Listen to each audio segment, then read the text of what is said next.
Assalamualaikum, selamat pagi Pak. Waalaikumsalam, selamat pagi. Hari ini saya akan coba interview Pak di sekolahan Bapak di Cafe Miftahul Jannah ya Pak di Iya. Desa Tua.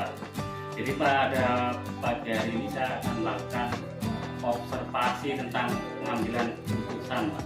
Iya. Jadi kalau kita punya masalah-masalah dengan anak di sekolah itu, apa keputusan yang biasanya Bapak ambil jika mengambil sebuah mufakat itu? Ini ada beberapa pertanyaan yang nanti saya ajukan, mungkin umpan baliknya dari Bapak. Kita coba tanya pertama Pak ya. Ya. Selama ini bagaimana Bapak mengidentifikasi kasus-kasus yang merupakan dilema etika atau keputusan moral Pak? Selama ini. Seperti contoh, Misalkan anak yang hamil duluan atau mengandung duluan atau masalahnya ini anak PAUD. ya anak PAUD, berarti kira-kira di PAUD apa dilema etikanya kira-kira? Kalau dilema etikanya itu biasanya bullying. Oh iya, Jadi anak-anak kan biasanya itu mungkin yang nggak punya orang tua, kadang-kadang dibully oleh kawan-kawannya. Itu biasanya guru kami senantiasa memberikan nasihat-nasihat kepada anak-anak itu untuk tidak memberikan bullying kepada anak yang lain. Ini diberikan nasihat-nasihat kemudian kita tentang keluarga, tentang apa itu sehingga anak itu paham, sehingga dikasih tahu tentang kebaikan, moral, akhlak, sehingga mereka tahu mana yang baik dan mana yang tidak. Sehingga anak-anak ini jauh daripada bullying. Kemudian Pak, selama ini bagaimana Anda menjalankan pengambilan keputusan Anda di sekolah Pak? Terutama untuk kasus-kasus yang sama-sama berat Pak. Misalkan Bapak mau memutuskan ini tapi kasihan, kemudian mau memutuskan ini juga ada rasa tidak adil gitu loh untuk yang lain gitu. Biasanya ketika ada permasalahan yang sangat berat, misal ada seorang anak mungkin orang tuanya bercerai, kemudian satu itu pengen ngambil, bapaknya pengen ngambil, tapi yang ibunya masih pengen anak ini meneruskan di sekolah ini, maka biasanya kami dudukkan. Jadi kami musyawarah dulu dengan guru, kami juga kemudian dengan orang tua mereka untuk mengambil sebuah kebijakan, karena anak itu adalah pendidikan yang sangat penting sekali. Jadi kami biasanya menyarankan bermufakat dan musyawarah dengan kedua orang tua agar apa? Agar kerjanya lebih dianjurkan. Jadi untuk mengalah terlebih dahulu dengan anak itu biasanya kami lakukan seperti itu. Itu jika ada, biasanya ada orang tua itu yang bisa tapi ngotot pengen ngambil dan bapaknya pengen bawa dan dia pengen masuk ke sekolah di sekolah kami. Ya. Kemudian Pak, langkah-langkah atau prosedur apa yang Bapak lakukan selama ini Pak untuk mengatasi tadi? Jadi tadi kami lakukan musyawarah untuk pendekatan emosional kepada kedua orang tuanya, kami panggil keduanya, kemudian kami nasihati bagaimana pendidikan, kemudian bagaimana kita itu menjadi seorang orang tua, mendidik seorang anaknya. Bahwasanya jangan sampai kita itu bisa membuat anak ini nanti trauma psikisnya, sehingga bagaimanapun caranya untuk orang tua itu harus mendidik anak kita, menjaga anak kita agar anak ini pendidikannya terus berlanjut. Jadi jangan sampai kita ini sampai menjadi orang tua yang mencegah daripada anak kita untuk berubah. Kemudian hal apa saja Pak yang dianggap efektif Pak dalam mengambil kasus ini? Yang efektif adalah ketika orang tua ini setelah kita jelaskan, kita nasihati tentang masalah keluarga, kemudian bagaimana manfaatnya daripada pendidikan itu sendiri, maka orang tua itu akan memahami bagaimana pendidikan anak. Jangan sampai kita ini yang bodoh terus anak kita itu menjadi bodoh. Pasti orang tua tidak ingin kita itu anak-anak kita itu bisa mengikuti kita yang tidak baik atau bodoh. Makanya anak itu generasi bangsa, generasi penerus kita, sehingga anak ini nanti menjadi cikal bakal daripada kehormatan kita. Makanya yang seperti itu mereka akan bisa memahami dan mengerti. Kemudian kira-kira tantangannya apa Pak selama Bapak mengambil keputusan seperti itu Pak? Untuk awal-awalnya orang tua pasti tidak. Mereka karena saling emosi, mereka pertamanya ya tidak terima. Jadi di pertamanya tidak terima, ngotot aja keinginan emosional mereka. Tapi setelah kita lakukan pendekatan emosional secara pribadi, hati nurani, dari hati ke hati, maka sedikit demi sedikit kendor dan akhirnya bisa memahami dan mengikuti musyawarah kita bersama. Kemudian ketika ada kasus dilema etika ini Pak, apakah biasanya Bapak membuat jadwal tertentu Pak? Ya pastinya, karena apa? Karena sesuatu problem yang sangat penting, pastinya kita bikin jadwal untuk penyelesaiannya itu ya harus kita lakukan pertemuan sehingga ada jadwal khusus untuk itu, sehingga biar kita sama-sama bertemu tetap lupa dengan cari solusinya yang terbaik masalah itu. Kalau yang Anda tanyakan tadi untuk masalah seperti dilematika anak yang hamil apa seperti usia SMA, SMK, itu kalau menurut saya sebagai menurut saya pribadi, dan saya juga termasuk penyuluh agama selain kepala sekolah, tapi saya juga seorang penyuluh agama. Jadi kalau menurut saran saya ketika ada dilematika itu, maka pastinya kita menyembunyikan hal itu. Karena apa? Karena itu adalah aib. Ya, kita sembunyikan, kemudian ya, itu kan akan nampak di sekolah. Maka oleh karena itu kita keluarkan sesuai dengan aturan prosedur daripada sekolah itu sendiri. Nah, kemudian saya akan kepada orang tuanya untuk nanti mencari solusi pendidikannya, bisa dipakai C dan sebagainya. Itu mungkin yang bisa Pak sampaikan.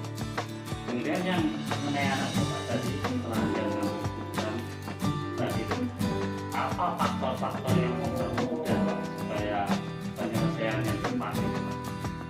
Itu tadi saya katakan.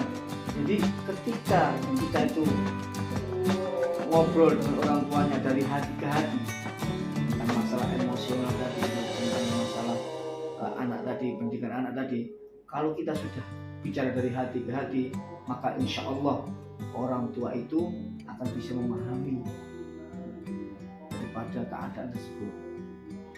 Gini Pak, tadi setelah Bapak mengambil keputusan, kemudian Bapak mengetahui tantangan dan faktor-faktor yang mempermudah itu dari pengalaman itu kira-kira apa hikmahnya Pak?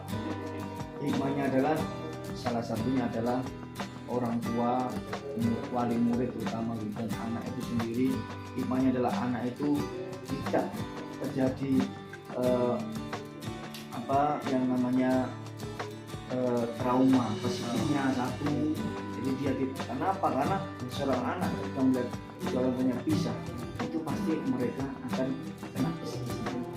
Namun ketika kita sarankan orang tuanya untuk tetap sekolah pendidikannya, sehingga mereka paling tidak itu psikis anak ini berkurang.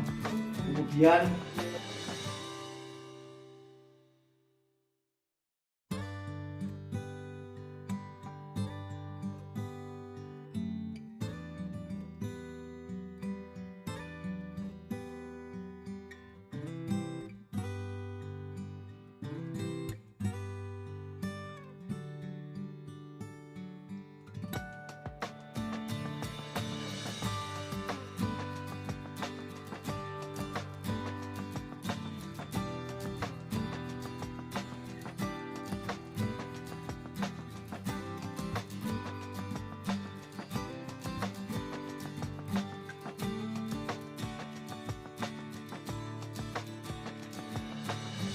Assalamualaikum warahmatullahi wabarakatuh. Selamat pagi Pak.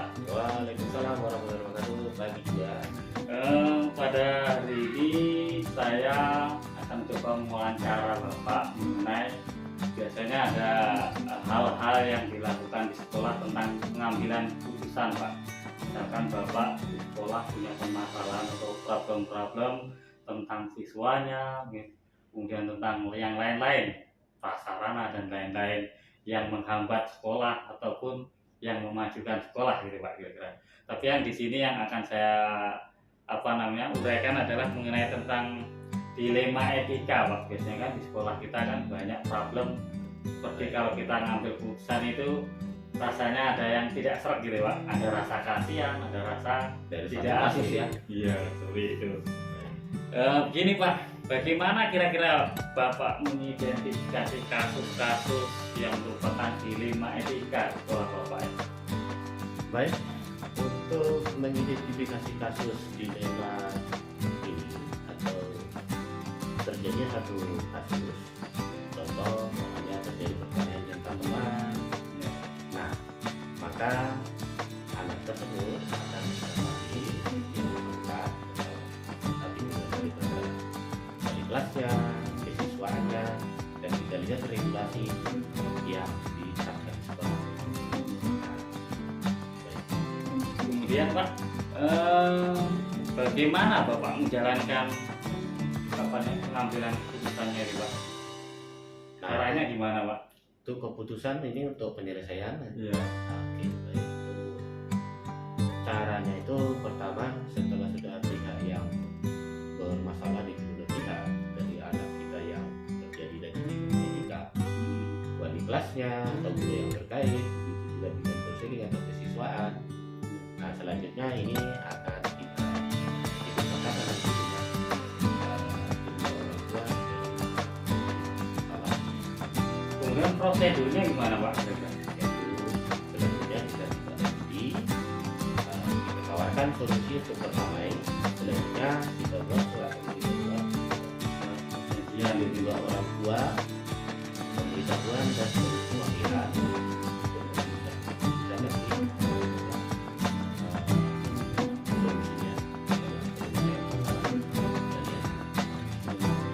Kemudian apa saja yang Bapak anggap efektif Pak dalam penanganan Bapak ini? Baik, yang pertama kita sudah paparkan solusi yang kita dengarkan, kita evaluasi. Selanjutnya kita lihat keputusan bersama di antara kedua pihak, baik anak tersebut, baik orang tua dari kedua anak tersebut yang bermasalah. Kita ambil keputusan buat dalam surat perjanjian. Nah, kira-kira demikian cara selanjutnya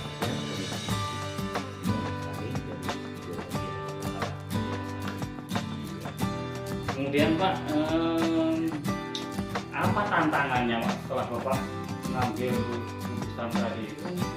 Tantangannya apa gitu Pak? Nah, ini seiring dengan keputusan dari yang kita ambil hasil keputusan bersama dan damai di lingkungan sekolah, mereka itu sudah oke, deal.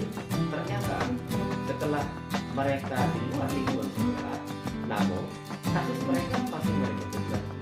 Nah, ini yang menjadi tantangan. Jadi seakan-akan sekolah tadi diabaikan, namun di luar mereka masih berlanjut. Ya, kemudian Pak, untuk memberikan solusi anak-anak itu tentu Bapak punya jadwal mungkin ya.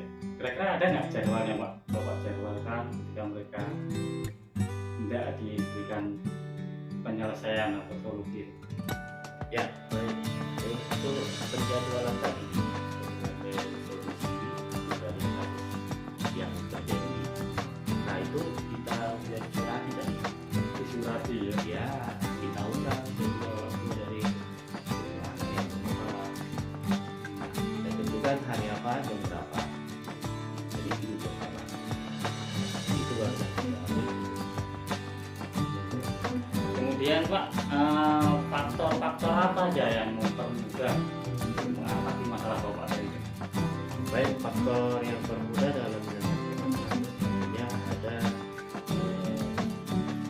di sini partisipasi daripada kedua pihak itu saling empati, nah, saling peduli. Begitu juga yang dijembatani oleh guru, wali kelasnya, ataupun kesiswaan atau bimbingan konselingnya. Nah selanjutnya ini ada didukung dengan ada fasilitas sekolah. Nah, artinya fasilitas sekolah itu manakala kita secara langsung tidak bisa memantau tapi dengan ada fasilitas salah satu ini ada di hal yang berbeda. Kemudian seperti apa kasus kita terjadi. Baik Pak, dari semua yang Bapak sudah sampaikan tadi, tentunya kita ada pembelajaran yang sangat penting Pak. Kira-kira menurut Bapak apa yang bisa kita petik hikmahnya ini Pak? Baik, hikmahnya itu adalah mari kita menyelesaikan satu masalah itu tidak cukup hanya dengan sebelah kita, tapi harus di dalam dunia pendidikan itu hendaknya ini ada 3 pihak atau yang disebut dengan trilogi pendidikan, di mana pendidikan itu harus disertai dengan faktor daripada sekolah itu sendiri, kemudian faktor dari orang tua, dan faktor lingkungannya ini harus juga saling peduli yang namanya dunia pendidikan itu seperti apa.